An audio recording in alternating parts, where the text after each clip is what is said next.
अस्सलाम वालेकुम। आज हम इस ऑरेंज कलर के ग्राउंड कवर प्लांट के बारे में बात करेंगे।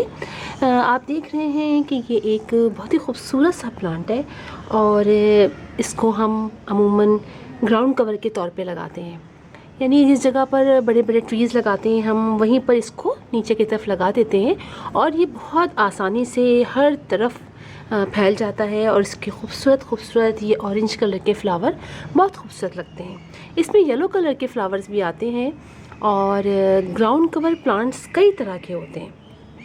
ये भी उन्हीं की एक टाइप है और इसको हम हैंगिंग पॉट्स में बहुत अच्छी तरीके से लगा सकते हैं, हैंगिंग प्लांटर्स में।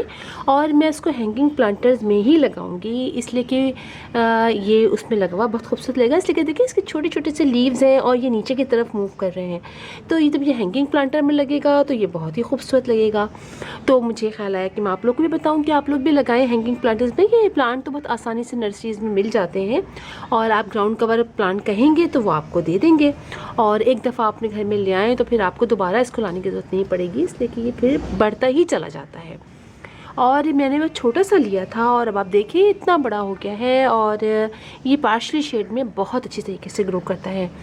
मैंने इसको पार्शली शेड में भी रखा हुआ है और एक और प्लांट है मेरे पास ऐसा ही, वो समझिए आप ब्राइट सनलाइट में रहता है। जैसे कि धूप पूरी नहीं आती है वहाँ पर, लेकिन जैसी ब्राइट सनलाइट रहती है तो वहाँ भी बहुत अच्छी तरीके से ग्रो कर रहा है। डायरेक्ट सनलाइट में कभी कभी ये ख़राब हो जाता है, लेकिन अक्सर व बेशतर बर्दाश्त कर लेता है। तो आप कोशिश करें कि इसको अगर रखें तो आप ऐसी जगह पे रखें जहाँ पार्शली शेड हो या सुबह के 1 घंटे आध घंटे की ऐसा डायरेक्ट सनलाइट आए, उसके बाद मूव कर जाए। इस प्लांट को मैंने वेल ड्रेन सॉइल में लगाया हुआ है, इसलिए कि बहुत ज़्यादा पानी ये बर्दाश्त नहीं कर पाता है। तो बेहतर यही है कि हम नीचे का ड्रेनेज होल बहुत अच्छा रखें और इसके अंदर वेल ड्रेन सॉइल रखें। यानी हम ऐसे कर लें कि इक्वल क्वांटिटी में हम कोकोपीट ले लें, अपनी गार्डन की सॉइल ले लें और कंपोस्ट ले लें, या फिर हम इसमें बालू मिट्टी ले लें।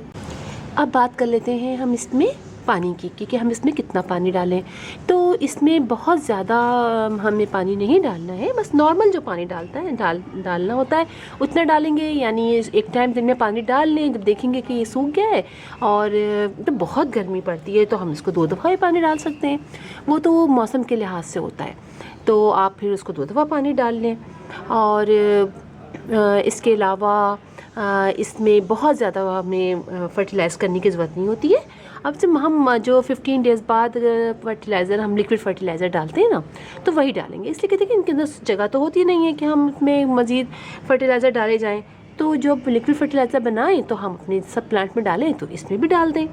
और जो मैंने आपको बताया है कि एलोवेरा का जो हम बना के इंसेक्टिसाइड या पेस्टिसाइड जो बनाते हैं वो डालें, स्प्रे करें, तो आप वो स्प्रे 15 डेज़ बाद 20 डेज़ बाद कर दिया करें। तो ऐसे कोई इसमें प्रॉब्लम भी कीड़े वगैरह की नहीं लगेगी। अगर बहुत प्रॉब्लम हो जाए तो नीम ऑयल का जो स्प्रे है वो भी हम कर सकते हैं।